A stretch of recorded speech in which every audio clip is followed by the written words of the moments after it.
राकेश जी, तो दिनेश अरोड़ा का अप्रूवर बनना क्या इस मामले में एक नाटकीय मोड़ है? क्या जो खुद एक्यूज था, अगर वो अप्रूवर बनता है तो क्या उसका जो उसकी जो बातें हैं या उसका जो बयान है वो गंभीर माना जाएगा, उसके आधार पे गिरफ्तारी का केस बन जाएगा? अप्रूवर बनने के पहले कोई व्यक्ति जो चार्जशीट जिसका नाम है, एफआईआर में जिसका नाम है, उस व्यक्ति को पहले कोर्ट में सीआरपीसी की जो भी धारा है 164 के अंदर उसमें बयान देना होता है।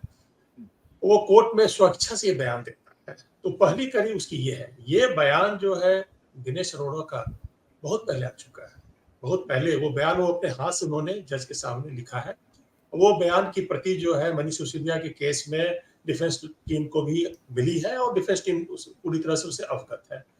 उस बयान में सिर्फ इतनी ही चर्चा रही थी कि संजय सिंह ने मिलवाया था, ये बात सही है, लेकिन उस बयान में कहीं भी संजय सिंह को एक्यूज नहीं किया था, दिनेश अरोड़ा ने कहीं एक्यूज नहीं किया है। एक तो पहला इशू ये है।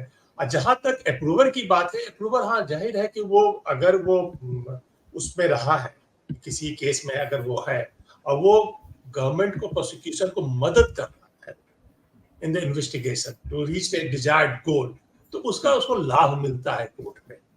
इसका मतलब ये नहीं कि पूरी तरह से निर्दोष साबित हो जाता है कोई भी अप्रूवर। हाँ, अप्रूवर ने चूंकि कोर्ट की मदद की है तो इस कारण से कोर्ट उसमें कुछ दया दिखा सकती है, उसको कम सजा दे सकती है, इस तरह का माना जाता है। मेरे पास बहुत सारे ऐसे एग्जाम्पल्स नहीं है कि कौन सा अप्रूवर बना था, उसका हर्ष फाइनली क्या हुआ।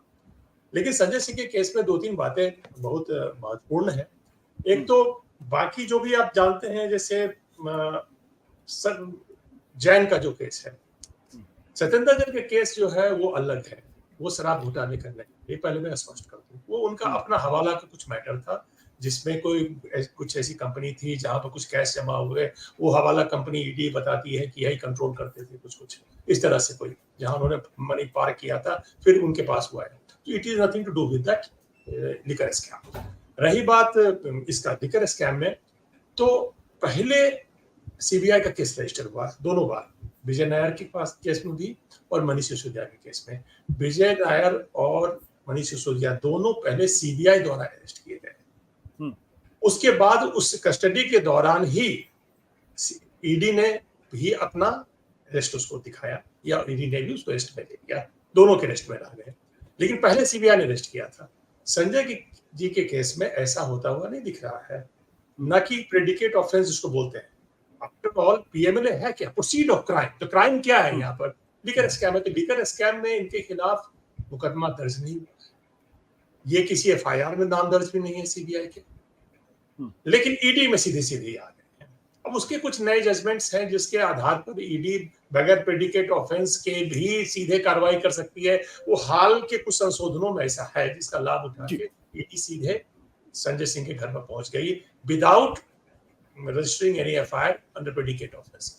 होता क्या है, जो मेन ऑफेंस है, जो लिस्टेड ऑफेंस है, उस लिस्टेड ऑफेंस में अगर कोई मुकदमा दर्ज होता है उसके आधार पर ईडी मुकदमा दर्ज करती है। यहाँ लिस्टेड ऑफेंस तो कुछ है नहीं। अब ये अरेस्ट हो गए।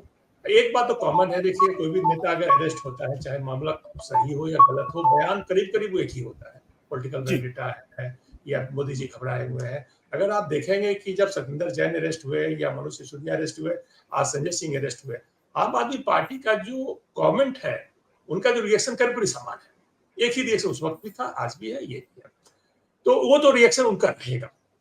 लेकिन हमें ये देखना है कि क्या ईडी ने जब उनको अरेस्ट किया है तो उन शर्तों का पालन किया या नहीं जो पीएमएलए एक्ट में है, जिसके बारे में हाल ही 2-4 दिन पहले एक बहुत मेजर जजमेंट आया है।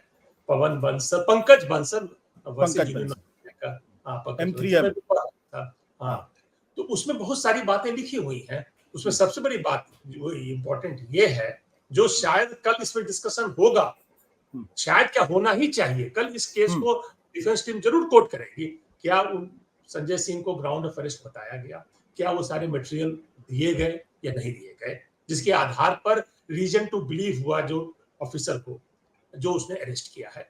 क्योंकि ये जजमेंट जो है ये बहुत ही महत्वपूर्ण साबित होगा संजय सिंह के केस में, क्योंकि जजमेंट में ये बताया गया है कि ये सारी चीजें जो है पहले किसी और जजमेंट में ऐसा कहा गया था कि सिर्फ बता दिया, इन्फॉर्म कर दिया, ग्राउंड ऑफ अरेस्ट सफिशिएंट, लेकिन इस जजमेंट में काफी डिटेल में लिखा गया है कि ग्राउंड ऑफ अरेस्ट बताने का मतलब है कि उसको जो कॉन्स्टिट्यूशनल प्रोटेक्शन है तो उसको कॉन्स्टिट्यूशनल प्रोटेक्शन है जिसमें वो राइट टू सीक बेल उसके पास है, तो उसके लिए उसको तैयारी भी तो करनी है। अगर आपने आज बताया संजय सिंह को कि आपको मैंने अरेस्ट कर दिया, किस ग्राउंड पर अरेस्ट किया, क्या मटेरियल है, उनको पता नहीं है, कल वो सारे ग्राउंड और सारे मटेरियल जो है ईडी अपने एप्लीकेशन में लेके आएगी रिमांड देने के लिए, तो इनको तो राइट ऑफ डिफेंस नहीं रहा ना, ये अपना कैसे डिफेंस बनाएगी, क्योंकि जाहिर है जब ईडी में बेल। राकेश जी, आपके कहने का मतलब ये कि जब इनको अरेस्ट किया है तो इन राइटिंग ईडी को बाकायदा देना पड़ेगा कि किन आधार पे आपको गिरफ्तार किया गया, उसके पीछे का बेसिस क्या है, वो सब आपको इन राइटिंग देना पड़ेगा, जैसा कि सुप्रीम कोर्ट का जजमेंट साफ तौर पे कहता है। पंकज, हाँ बिल्कुल, M3M का जो जजमेंट है उसमें उन्होंने कहा है। अब यहाँ पे मैं आपसे एक सवाल पूछना चाहता हूँ, क्योंकि आप लॉयर हैं, वकील हैं, आप अच्छी तरीके से चीजों को जानते हैं। ये दिनेश अरोड़ा वो शख्स है जिसको सीबीआई के जब इनको अरेस्ट किया था तो उसके बाद कोर्ट से अप्रूवर बने थे और इनको अदालत ने पार्डन दे दिया, यानी एक तरीके से माफी मिल गई थी। उसके बाद ईडी इनको फिर से गिरफ्तार करती है, और ईडी जब गिरफ्तार करके इनको कोर्ट में पेश करती है, तब जब ईडी से पूछा जाता है कि क्या आप इनकी बेल को अपोज करते हैं या अपोज नहीं करते हैं, तो ईडी कोई साफ जवाब नहीं देती। मेरे पास वो पैरा नंबर 13 में पढ़ के एक बार आपको सुना देता हूं। फिर कोर्ट का ऑब्जर्वेशन बहुत इंटरेस्टिंग है। कोर्ट ये कहता है कि however it is now admitted by the ED that even the above disclosures and revelation stand made by the applicant in this statement made US 50 of the PMLA as well as section 164 CRPC after his arrest in the case, and it is also being claimed that the same have been made voluntarily, though, and this is very important, though the investigating agencies has tried to play smart, word use किया smart, though the investigating agencies have tried to play smart in not specifically mentioning that the department has no objection or is not opposing the grant of bail to the applicant, but when the contents of the reply as well as of the above affidavit of IO filed in support thereof are paused by the court, only impression which the court has कि इनके bell पे कोई objection नहीं। ये जो word smart का किया, the ED has played smart, इसको आप कैसे इंटरप्रेट करते हैं?